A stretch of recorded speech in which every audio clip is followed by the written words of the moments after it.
Captain America Brave New World is coming to theaters fairly soon, and in this video, we're going to be talking about what films and shows you should check out or maybe revisit before the brand new film comes out to just get you up to date on what's going on in the MCU. This is going to be a fun time. Make sure to leave your thoughts down below, hit that like and subscribe button, and of course, let's get into this. Really no particular order that I would say like you have to watch these, but I'm going to kind of just stay it out and throw out some random ones that may help with what's going on in this film you should probably check these ones out because almost all these projects either feature Anthony Mackie's Captain America, Sam Wilson, whatever you may say, or may also feature one of the villains or something of that pertaining nature that focuses in on something within the MCU. And kind of just starting out with some of the miscellaneous ones. If you watch it, you watch it. If you don't, you don't. I want to start off with the Eternals. I think this is actually a massive thing. Now, we don't know how much this is going to be involved within Captain America Brave New World. We've seen glimpses of it in the poster, the marketing, and of course the trailer, which is Tiamat, the giant celestial that's in the ocean that happened at the end of the Eternals film, is finally being referenced once again in Brave New World, where it looks like Sam Wilson may be doing some battling around here. And again, I don't know to the degree of how important that is, but for MCU fans or someone who just wants to know all the background, like why is this giant alien frozen in the ocean?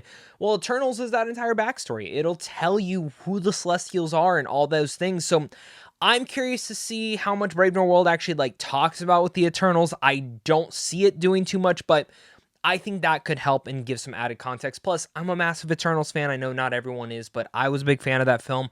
So I'm excited to see that finally being referenced. As well, I also want to give a shout out to Ant-Man. Now, Ant-Man, I don't think will show up in this movie. I don't think we're going to see Paul Rudd, but Anthony Mackie does show up in that movie, and I think if you're looking to just see his journey from Sam Wilson's The Falcon to, of course, Sam Wilson's Captain America, you should probably check out Ant-Man.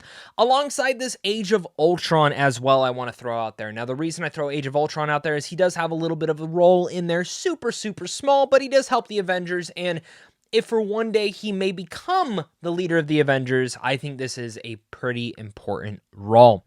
Alongside that, speaking about the Avengers, I think also Infinity War and Endgame, while they don't give Sam Wilson any more depth other than Endgame, we'll talk about that in a second, I think it is good to see those. You get to see him more in action. You get to see, again, him focusing in on, and again, that progression of seeing him go to be Captain America, which kind of goes and jumps into Endgame, which I'm going to mention right now, again, kind of out of order, but Endgame for me is a massive one because while he doesn't have the biggest role, one of the most important things in his entire life happens in this film. And that is at the very end when he is given the shield from Steve Rogers.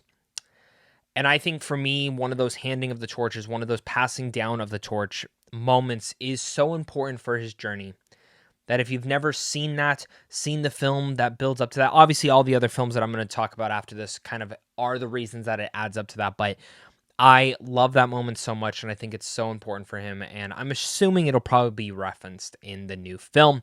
Now we jump into what I feel are the most important films. If you do not see these movies, you probably might get lost. So my number one pick is The Incredible Hulk, which is the second MCU film that ever came out. They've recasted the Hulk. I don't think Mark Ruffalo is going to be in here, but we have Ross. We have Betty Ross, his daughter. We also have the leader finally showing back up in here, which has been waiting in the distance forever. I never thought we'd ever see Tim Blake Nelson back as this character. And the trailers really haven't shown a lot of him in Brave New World, but my guess is there's not a lot to market with him in terms of action, set pieces, getting people to go to the movies, but he's going to be the one pulling the strings behind the scenes. And I'm very excited to see what they can do with the leader. But I think if you've never seen The Incredible Hulk, you may be a little bit confused by this character, by the substance, by what's going on in here. And that, for me, is one of the more important pieces of Captain America. Alongside this, like I said, Ross is also in here. And while they have recasted the character with Harrison Ford, I do imagine that certain things from his character arc will pertain from here. Jumping in from there, of course, it's always going to be good to revisit the Captain America movies. Now, the first one I don't think is like very much needed because Sam Wilson wasn't in there. It's taking place during the World Wars.